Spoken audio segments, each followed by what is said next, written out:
Welcome to TalkAboutTopeka.com. I'm Chris Schultz. On this episode, we're going to be speaking with a downtown photographer, Mr. Stephen Smith. This episode is brought to you by the WIBW channels and the Break Room's new lunch experience. Check it out at breakroomdowntown.com. Sit back, relax, and enjoy this episode because it all starts right now.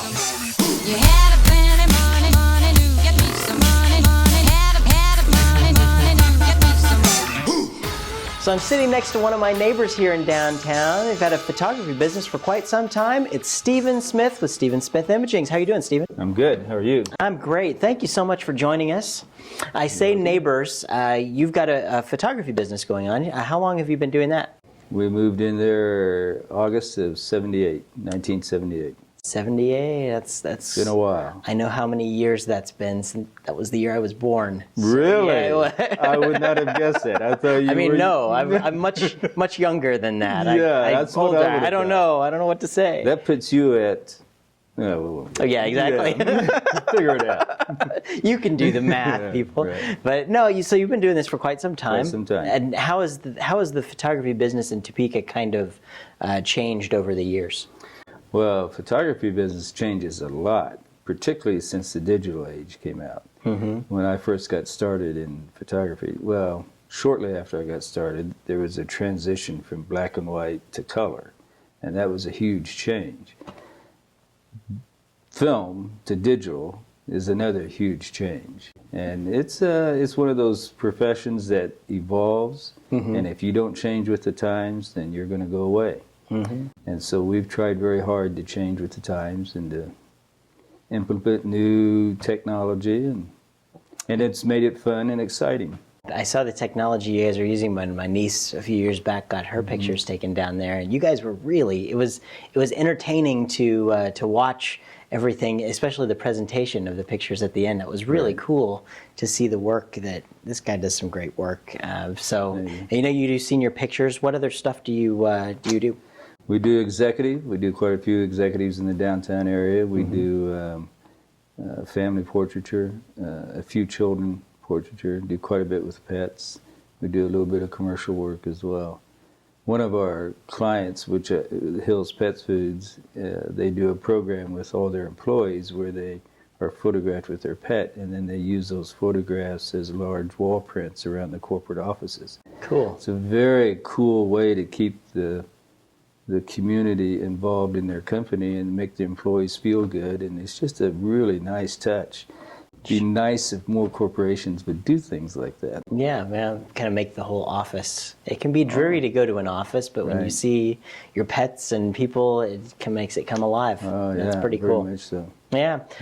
So I said earlier, you're our neighbor, not only in business, but you actually made the decision. You and your wife decided to move down to downtown as well. Tell us a little bit about that.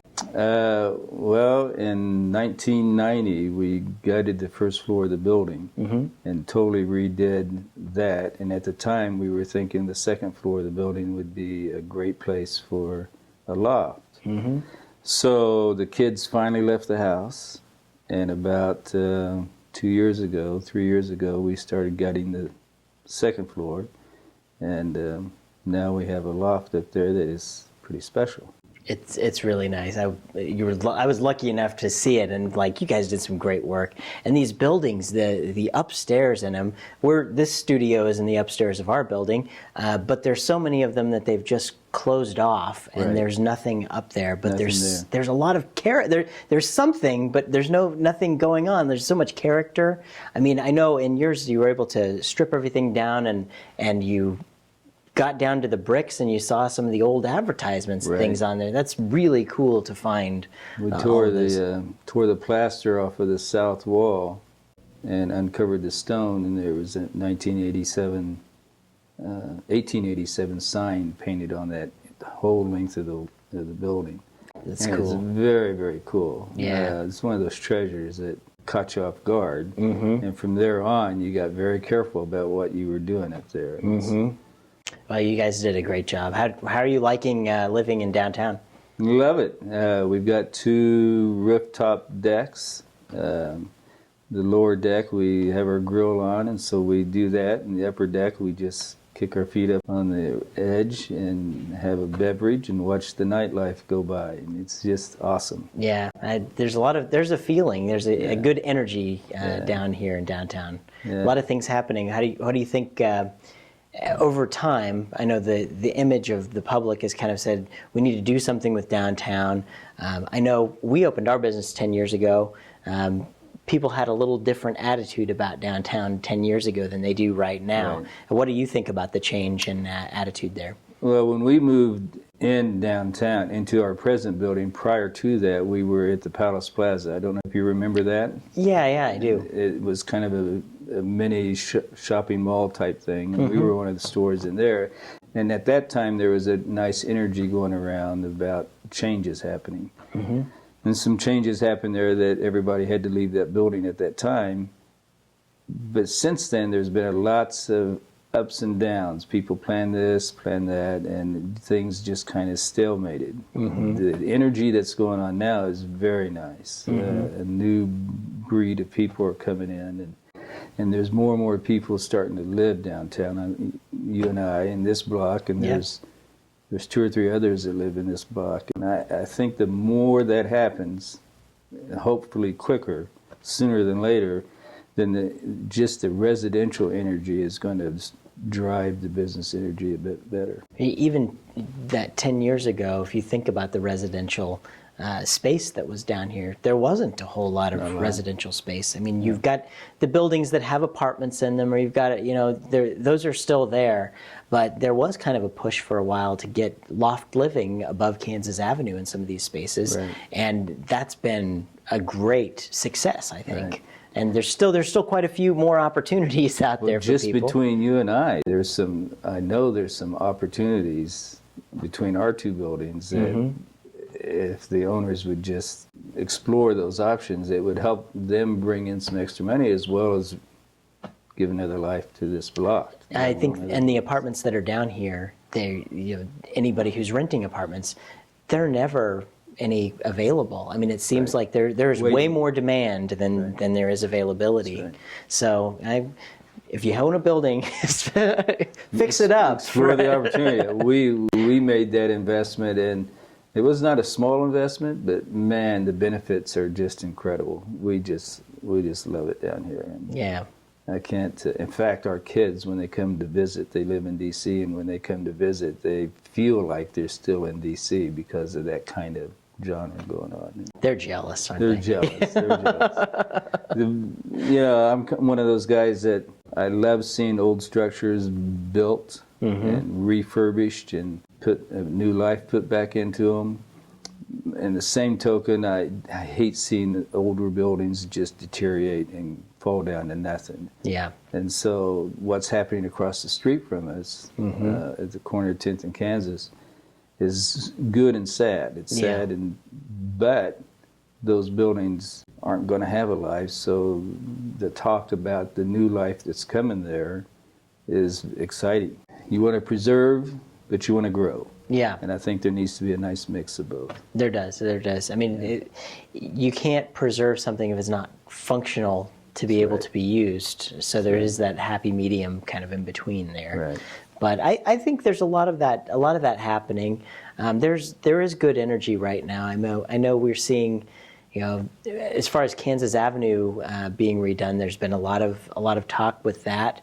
And redevelopment, redone, fix, whatever you want to call it, like there's quite some work that needs to be done. There's a lot of people that have been doing a lot of things. I mean, even across the street on the other end, you see the Gordon building where the windows were replaced just recently after the '66 tornado knocked them out, and there were cinder blocks in there. I mean, that is incredible. Yeah. So one only needs to come down and just take a look and see all of the changes that have happened, because there have been a lot of great things happening. A lot of great things. So they could be photographed. Yeah. As a memory, then they go to your place to eat, and then they could go on a stroll and grab a drink, and then. I like the way this guy thinks, right? That's right. So we all help each other That's right. That's what I love about the neighborhood. You know, we have work to do, absolutely, but we've got a great community in downtown, and that's where a lot of our locally owned businesses are located in downtown.